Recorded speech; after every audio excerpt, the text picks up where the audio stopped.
Hello അസ്സാം വലൈക്കും welcome back my YouTube channel. അപ്പോൾ ഇന്നത്തെ വിശേഷങ്ങളൊക്കെ കണ്ടാലോ.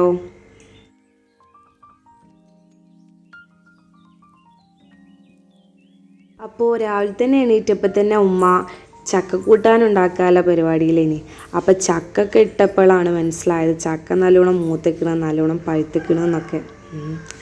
അപ്പോൾ ചക്ക കൂട്ടാനും കഞ്ഞി ക്യാൻസലായി. അപ്പോൾ പിന്നെ കുട്ടിക്ക് വേണ്ടിയിട്ട് കുറച്ച് മാഗിയൊക്കെ ഉണ്ടാക്കിന്. അതിന് ശേഷം ഉമ്മ ചക്ക ഇട്ട് നല്ല കണ്ടോ നല്ല പഴുത്തിക്കണ്. അപ്പോൾ ഉമ്മ ഒക്കെ റെഡിയാക്കീന്. അപ്പോൾ ഇങ്ങനെ അയൽവാസിയൊക്കെ കൊടുക്കാൻ വേണ്ടിയിട്ട് ഓരോ പാത്രത്തിലേക്ക് ഉമ്മ ഇങ്ങനെ റെഡിയാക്കി ഇടേനി കേട്ടോ. അപ്പോൾ 4-5 അയൽവാസിയൊക്കെ കൊടുക്കാൻ വേണ്ടിയിട്ട് ഉമ്മ ഇങ്ങനെ ഓരോ പാത്രത്തിലേക്ക് ഇടേനി.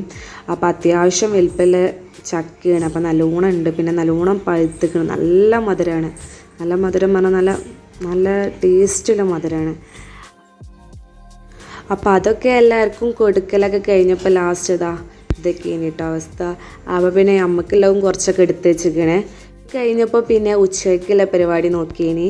അപ്പോൾ ചിക്കൻ കടായിയാണ് ഉണ്ടാക്കുന്നത് ഉച്ചയ്ക്ക്. അപ്പോൾ ചിക്കനൊക്കെ പൊരിക്കാൻ വെച്ചതേനി.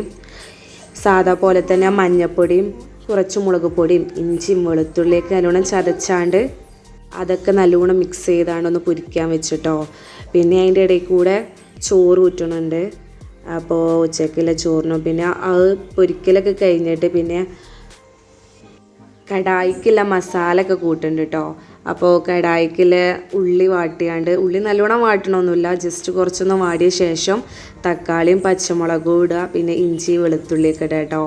എന്നിട്ട് നല്ലോണം വാട്ടിയാൽ മതി. അപ്പോഴും നല്ല ടേസ്റ്റ് ആയിട്ടോ. അല്ല നല്ലോണം ഉള്ളി വാട്ടിയിട്ട് തന്നെ തക്കാളി ഇടേണ്ട ആവശ്യമൊന്നുമില്ല. ഇതുപോലെ ഒന്ന് ട്രൈ ചെയ്ത് നോക്കാം കേട്ടോ. അധികം ഉള്ളി വാടാതെ തന്നെ തക്കാളി ഇട്ടിട്ട് എന്നിട്ട് ലാസ്റ്റ് നല്ലോണം മിക്സ് ചെയ്താൽ തന്നെ നല്ലോണം വാടും കേട്ടോ. അപ്പോൾ അതിൻ്റെ ഇടയിൽ കൂടെ പിന്നെ പപ്പടക്കറി ഉണ്ടാക്കിയിരിക്കണം കേട്ടോ. പപ്പടം താളിച്ചാണ്ട്, പക്ഷെ അതിൻ്റെ വീഡിയോ ഒന്നും എടുക്കാൻ പറ്റിയില്ല. അപ്പോൾ പിന്നെ ചോറും പപ്പടക്കറിയും പിന്നെ പപ്പടവും പിന്നെ ചിക്കൻ കടായും. ഇതുപോലെ കോമ്പിനേഷൻ ഇഷ്ടപ്പെടുന്നവർ എന്തായാലും കമൻറ്റ് ചെയ്യട്ടെ ഇങ്ങനെയൊക്കെ കഴിക്കുന്നവർ. അപ്പോൾ അതിന് ശേഷം ഫുഡൊക്കെ കഴിച്ച് കഴിഞ്ഞിട്ട് പിന്നെ ഉമ്മ ചൂലുണ്ടാക്കാം കേട്ടോ. അപ്പോൾ ഉമ്മ മുറ്റൊക്കെ അടിച്ച് വരാൻ വേണ്ടിയിട്ട് ഇങ്ങനെ ചൂലുണ്ടാക്കാം കേട്ടോ, ഈ ഓലക്കൊടി കൊണ്ട് ഈർക്കിളി വെച്ചിട്ട്. അപ്പോൾ ഇതെല്ലാവരും ഉണ്ടാക്കുന്നതായിരിക്കാം, എന്നാലും ഞാൻ ജസ്റ്റ് ഒന്ന് കാണിച്ച് തന്നു എന്നുള്ളൂ കേട്ടോ.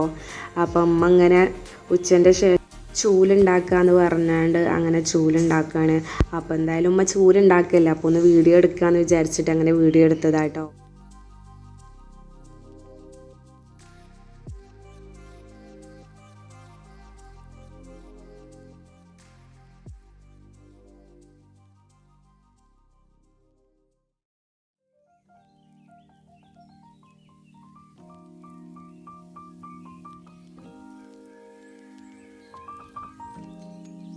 ഉമ്മ പിന്നെ ഇതാക്കിയ ഓലക്കൊടി ഇങ്ങനെ മാറ്റി വെക്കാം കേട്ടോ. ഈർക്കിളി ആക്കി വെച്ച ഓലക്കൊടി ഉണ്ടാവുമല്ലോ ഈസ്റ്റായിട്ടുള്ളത്, അങ്ങനെ മാറ്റി വെക്കാം കേട്ടോ. അത് കത്തിക്കാനൊക്കെ ആയിട്ട്.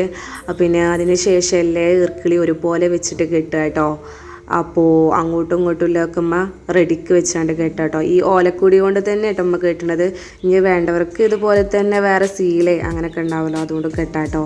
അപ്പോൾ ഉമ്മ ഈ ഓലക്കൊടി കൊണ്ട് തന്നെ അങ്ങനെ കിട്ടുക കേട്ടോ. ഇതുപോലെ കിട്ടിയാണ്ട് അങ്ങനെ വിൽക്കുകയാണ്. എന്നിട്ട് പിന്നെ ഉമ്മ അതുകൊണ്ട് തന്നെ അടിച്ചു കയറുന്നുണ്ട്, ആ ചൂലുകൊണ്ട് തന്നെ ഉദ്ഘാടനം കഴിക്കുന്നുണ്ട്.